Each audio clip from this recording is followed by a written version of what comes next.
महाराष्ट्र की राजनीति से बेहद दुखद खबर सामने आ रही है, जहां डिप्टी सीएम अजीत पवार का एक विमान हादसे में निधन हो गया है। बारामती में जनसभा को संबोधित करने जाते समय उनका चार्टर्ड प्लेन क्रैश हो गया, जिसमें सवार सुरक्षाकर्मी और क्रू मेंबर समेत सभी 5 लोगों की मौत हो गई। प्रारंभिक जांच में पायलट के आखिरी शब्द ऑसिट ऑसिट बताए जा रहे हैं, जिसके बाद विमान जलकर पूरी तरह खाक हो गया। संसद के बजट सत्र की शुरुआत राष्ट्रपति द्रौपदी मुर्मू के अभिभाषण के साथ हुई, जहां उन्होंने 45 मिनट के भाषण में सरकार की उपलब्धियां गिनाई। राष्ट्रपति द्वारा नए कानूनों का जिक्र किए जाने पर विपक्षी सांसदों ने सदन में भारी हंगामा किया और कानून वापस लो के नारे लगाए। दूसरी ओर एनडीए सांसदों ने मेज थपथपाकर अभिभाषण का समर्थन किया और यह बजट सत्र अब 2 हिस्सों में 2 अप्रैल तक चलेगा। वीडियो में आगे बढ़ने से पहले आप लोग ये वीडियो कहां से देख रहे हैं, कमेंट में बताइए और वीडियो को एक लाइक कर दीजिए। अजीत पवार के आकस्मिक निधन से उनकी बहन और सांसद सुप्रिया सुले अस्पताल में फूट फूट कर रो पड़ी और उन्होंने भावुक होते हुए कहा कि अब सब कुछ खत्म हो गया है। राज्य सरकार ने महाराष्ट्र में 3 दिवसीय राजकीय शोक की घोषणा की है और आज अजीत पवार का अंतिम संस्कार पूरे राजकीय सम्मान के साथ किया जाएगा। हादसे की गंभीरता को देखते हुए एआईबी ने प्लेन क्रैश की उच्च स्तरीय जांच शुरू कर दी है।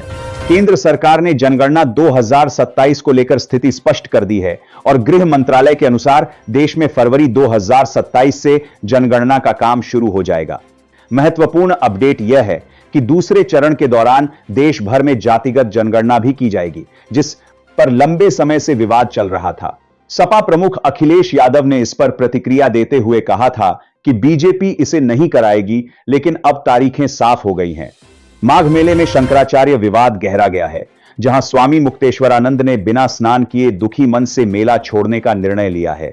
उन्होंने आरोप लगाया कि प्रशासन ने प्रमाण मांगकर संतों की मर्यादा तोड़ी है और अपमान करने वालों को जवाब दिया जाएगा। वहीं बीजेपी नेता उमा भारती ने भी शंकराचार्य का समर्थन करते हुए प्रशासन की कार्रवाई पर नाराजगी जताई है। देश भर में यूजीसी के नए नियमों को लेकर विरोध प्रदर्शन तेज हो गया है और उत्तर प्रदेश से लेकर बिहार तक युवा सड़कों पर उतर आए हैं। यूपी में सवर्ण युवकों ने मुंडन कराकर अपना विरोध दर्ज कराया है, तो वहीं बिहार में केंद्रीय मंत्रियों के पोस्टर पर कालिख पोती गई है। मामले की गंभीरता को देखते हुए सुप्रीम कोर्ट ने नए नियमों के खिलाफ दायर याचिकाओं पर सुनवाई करना स्वीकार कर लिया है। प्रधानमंत्री नरेंद्र मोदी ने दिल्ली में एनसीसी कैडेट्स को संबोधित करते हुए बताया कि देश में कैडेट्स की संख्या अब 20 लाख के पार पहुंच गई है। उन्होंने विशेष रूप से सीमावर्ती और तटीय इलाकों में कैडेट्स की बढ़ती भागीदारी और लड़कियों की तरफ से कार्य करते हुए देखे संख्या में हुए इजाफे की सराहना की। पीएम ने कहा कि यह युवा शक्ति राष्ट्र निर्माण में महत्वपूर्ण भूमिका निभा रही है। सुप्रीम कोर्ट ने देश में बढ़ रहे एसिड अटैक के मामलों पर चिंता जाहिर करते हुए केंद्र सरकार को सख्त कानून बनाने के निर्देश दिए हैं। एक मामले की सुनवाई के दौरान कोर्ट ने कहा कि जब तक आरोपियों को ऐसी सजा नहीं दी जाएगी जो दूसरों के लिए मिसाल बने, तब तक यह अपराध नहीं रुकेंगे। कोर्ट ने पीड़ितों के पुनर्वास और इलाज के लिए भी कड़े प्रावधान करने की बात कही है। यूरोपियन कमीशन की प्रेसिडेंट ने भारत के वैश्विक कद की तारीफ करते हुए कहा है कि भारत ग्लोबल पॉलिटिक्स में अब शीर्ष स्थान पर पहुंच गया है। राष्ट्रपति भवन में आयोजित विशेष डिनर के दौरान उन्होंने भारतीय नेतृत्व की सराहना की, जिसमें पीएम मोदी और सीजीआई सूर्यकांत समेत कई दिग्गज शामिल हुए। यह दौरा भारत और यूरोप के बीच फ्री ट्रेड एग्रीमेंट के लिहाज से भी अहम माना जा रहा है। उत्तर प्रदेश के मुख्यमंत्री योगी आदित्यनाथ ने विपक्ष पर तीखा हमला बोलते हुए कहा है कि अब यूपी उपद्रव नहीं बल्कि उत्सव प्रदेश बन चुका है।